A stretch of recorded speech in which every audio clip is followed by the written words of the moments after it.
This is Democracy Now!, democracynow.org, The War and Peace Report. I'm Nermeen Sheikh. With the midterm elections less than 10 weeks away, the Supreme Court has lifted a lower court injunction on President Trump's executive order seeking to limit mail-in voting ahead of the midterms. Trump's order directed the Department of Homeland Security to create state-by-state lists of eligible voters who are citizens. The U.S. Postal Service would then use the list provided by states to assess if voters should be allowed to vote by mail. On Monday, justices ruled 6-3 that California and 22 other states lacked standing to sue over the issue. The ruling, however, did not address whether Trump had authority to impose the rules. The court's 3 liberal justices dissented. Justice Ketanji Brown Jackson warned that the majority opinion needlessly injects chaos and uncertainty into the upcoming midterm elections. In related news, on Tuesday, a federal judge in Massachusetts found the Trump administration violated a court injunction by finalizing new regulations with the U.S. Postal Service that would overhaul voting by mail nationwide if they're enforced. While Trump has repeatedly attacked mail-in voting, he continues to vote by mail himself. Voting records in Florida show the president voted by mail in the recent Republican primary. He requested a ballot in late July. The ballot was returned on August 13th. Well, we're joined now by Ari Berman, national voting rights correspondent for Mother Jones. His new piece is titled, "SCOTUS Hands Trump a Temporary Win in His Crusade to Restrict Mail Voting." Berman is author of the book Minority Rule, The Right-Wing Attack on the Will of the People, and The Fight to Resist It. Welcome back to the program, Ari. If you could just respond to this news, the latest news. Hi, Nermeen. Thank you for having me back on the show. So what the Supreme Court did is it temporarily allowed Trump's executive order severely restricting mail voting to go into effect. It said it was too early for states to challenge this, and this leads to a lot of uncertainty going into the midterms because the Trump executive order would radically restrict vote by mail. It would instruct the Department of Homeland Security to create lists of voters it deems citizens. These lists are likely to be highly inaccurate based on the fact that the Department of Homeland Security has already made these egregious claims of voter fraud that have turned out not to be true. And then it says that the Postal Service can only deliver mail ballots based on these DHS lists. And moreover, it will only deliver mail ballots in states that hand over their voter rolls, which includes sensitive personal information, to the federal government. This is essentially a form of extortion. The Department of Justice is 0-23 in federal court trying to force states to hand over their voter rolls, but the Postal Service is saying that we're not going to deliver your mail ballot unless you hand over this information to the Trump administration. So it basically radically changes how mail voting would work in the U.S. It radically changes the job of the Postal Service from delivering the mail to essentially determining who gets a mail ballot. And if it ultimately goes into effect, it could disenfranchise millions of voters in November. And could you explain, Ari, what is Trump's kind of personal animus against mail-in voting? He apparently thinks that he lost the 2020 election to Biden because of mail-in votes. Yes, he blames mail-in voting for his defeat in 2020, even though he clearly lost for other reasons, namely his handling of the pandemic. Although Trump himself has voted by mail repeatedly. He voted by mail in Florida's primary in August. He voted by mail earlier in a state legislative election. So it seems like Trump's attitude towards mail voting is mail voting for me, but not for thee. And the fact is, 1 in 3 Americans voted by mail in the 2024 election. It is an increasingly popular way of voting for a number of different reasons. There are states that conduct their elections entirely by mail, and this would radically change how mail voting works. Instead of mail ballots being sent to all voters in states that have those kind of laws or being accessible to all voters, it would radically restrict mail voting. And the Trump administration would basically decide who does and does not get a mail ballot. And that appears to be plainly unconstitutional because states with oversight from Congress run their elections. The executive branch has basically no say in how mail voting works. So this is a massive power grab by the Trump administration to try to restrict mail voting, and it's been blessed, at least temporarily, by the Republican majority on the Supreme Court.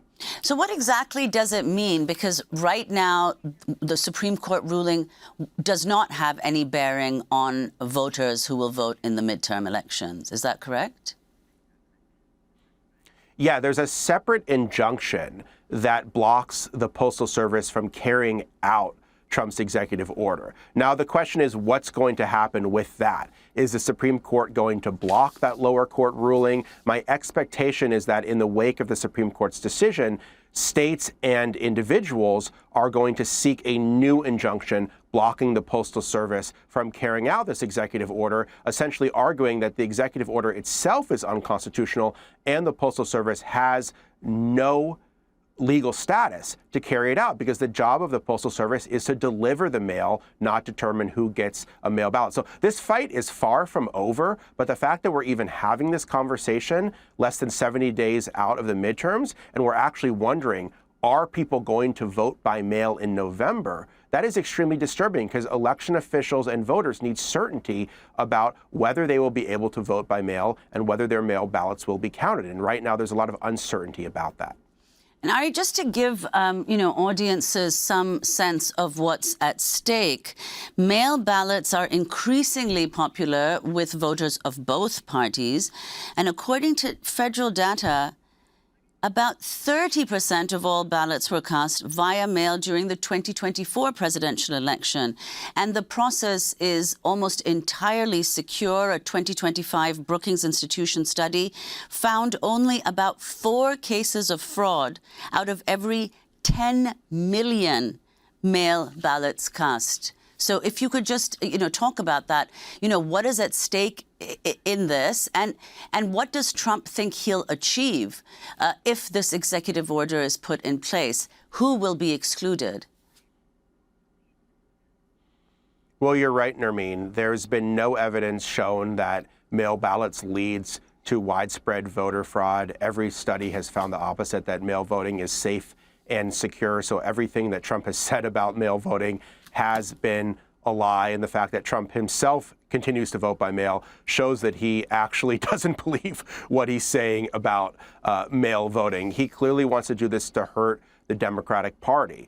He believes that Democrats vote by mail in larger numbers than Republicans. That's certainly been true in more recent elections, but a lot of Republicans also vote by mail. And there's a number of competitive states this November, in Florida, in Arizona, in Alaska, for example, where a lot of people vote by mail and a lot of Republicans vote by mail. So if Trump's executive order goes through, a lot of people, a significant number of Americans, will not be able to vote by mail or will have significant trouble casting a mail ballot. That may harm Democrats more than Republicans, but a lot of Republicans are going to be harmed too, and there could be a lot of collateral damage about this. And the fact is, you're taking a method of voting that basically 1 in 3 Americans use, and you're basically saying it's going to be radically changed in the run-up to the election, when mail ballots are going out to voters, to overseas voters, to military voters, in a matter of weeks in certain states.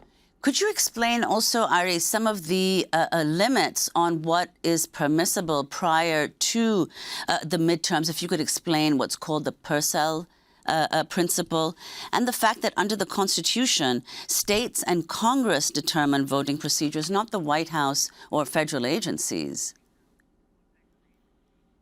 Yeah, the Constitution is very clear that states with oversight from Congress run their elections, that the president has basically no authority to interfere in state elections. So what the president is trying to do is he's trying to usurp power to take over voting that he doesn't actually have. And when it comes to the Supreme Court, they have been very hypocritical in judging election rules. They have said that it's too close to the election to challenge, for example, discriminatory voting maps, redistricting plans in places like Texas and Alabama, and allowed those to go into effect. But then they just said in this case regarding mail ballots, it was too soon for states to challenge Trump's executive order, even though the midterms were just 70 days away. So in the words of Justice Jackson, they seem to be injecting chaos into the system instead of quashing it. And the question is, when is it too late. Because if it's too early now for states to challenge Trump's executive order, are they supposed to challenge it a month before the election when people have already begun voting by mail in large numbers? So the Supreme Court had a very clear opportunity to make sure the midterms would run smoothly and that people would know that their votes would be counted. And they did just the opposite. They emboldened, at least temporarily, a massive power grab by Trump that could disenfranchise tens of millions of people if it ultimately goes into effect. Well, earlier this month, the Center for American Progress issued a report on how the Trump administration is interfering in the 2026 midterm elections. The authors of the report write, quote, "Perhaps no threat to the upcoming election would be more alarming than the possibility that Trump will declare a national emergency to postpone, cancel, or seize control of the midterm." In February, the Washington Post reported pro-Trump activists have distributed a 17-page draft executive order to declare a national emergency. Ari Berman, your response. Well, Trump has talked about this. He said stranger things have happened in a recent interview. This would be a dramatic escalation of the Trump administration's attempts to interfere in the midterms. What the administration would do was essentially lie that there was foreign interference in elections. That was basically the purpose of his primetime speech last month. And then they would say there's some kind of invented, manufactured national emergency that would give us the power to ban mail ballots or to seize voting machines. I think that would clearly be unconstitutional, but it would scare a lot of people. And it would lead to chaos in the midterms. It could lead to ultimately a constitutional crisis. And I think people are concerned whether the Supreme Court, given what they've done already, would actually block it. Because the Supreme Court seems to be sending a signal that no matter how unconstitutional Trump's actions are, we are not going to block him from interfering in the midterms. And that has led to a lot of concerns about how the midterms will go and what steps the administration will take to concretely interfere in the midterms. And I think that risk has increased based on what the Supreme Court did on Monday. And Ari Berman, as you've mentioned, the executive order, Trump's executive order, directed the Department of Homeland Security to create state-by-state lists of eligible voters who are citizens. I mean, if you could elaborate on the implications of that and also explain, has the DHS played a role in elections before in recent American history? No. I mean, that's a really good point, Nermeen. I mean, the DHS should have no role in playing elections. The only role the Department of Homeland Security should play when it comes to elections is stopping some kind of cybersecurity threat to elections. And what they've done is they've systematically weakened defenses against cybersecurity. So they are trying to take power when it comes to elections that the agency should not have. They are trying to inject law enforcement into the election in a way that they should not be doing. And they're essentially trying to override state voter rolls. People vote based on their registration in a state. The Department of Homeland Security is trying to create these new lists of voters in each state that it claims are citizens. The problem is that that's not the job of DHS. They don't have this information. It's not their constitutional role. They've also made these ludicrous claims of voter fraud. For example, they claim that 15,000 people, non-citizens, were registered to vote in Nevada. When a closer look was taken at that data, it turned out 185 non-citizens were registered. So they had dramatically overstated the number of non-citizen voting. And that's the fear here, is that if voting proceeds based on these DHS lists, it's going to be inaccurate, it's going to be unconstitutional, and a lot of legitimate American voters are going to be wrongly labeled as non-citizens and unable to vote, either based on shoddy data or an intentional attempt by the Trump administration to prevent people from voting. And Ari, could you explain, I mean, kind of state by state, in what areas, where are the places from which the most people use mail-in voting? Like what parts of the country, what states, and what areas within states? Well, certainly the west coast of the country conducts their elections almost entirely by mail. Places like California, Oregon, Washington. There's large use of mail voting in Utah, but it's also used in a lot of swing states, Arizona, Florida, Michigan. These are all places in which a lot of people vote by mail. And ironically, mail voting was something that was used by Republicans more than Democrats until 2020. It was only in 2020, when Democratic voters took the threat of COVID more seriously than Republican voters, that Democrats began using mail voting in larger numbers. That's when Trump began to turn on mail voting. That's when he began to weaponize the Postal Service, and he's repeating that strategy today. He is once again blaming mail voting because it appears that his party is going to lose, the same thing he did in 2020, and he's once again weaponing the Postal Service to try to undermine mail voting, because that's how people are going to get their mail ballots. So we've seen this playbook before. He tried it in 2020. It ultimately didn't work, and the hope is that it ultimately won't work in 2026 as well. Thanks so much, Ari Berman. We're going to leave it there. Ari Berman, national voting rights correspondent for Mother Jones. We'll link to your new piece, SCOTUS Hands Trump a Temporary Win in His Crusade to Restrict Mail Voting. Berman is also the author of the book, Minority Rule, The Right-Wing Attack on the Will of the People and the Fight to Resist It.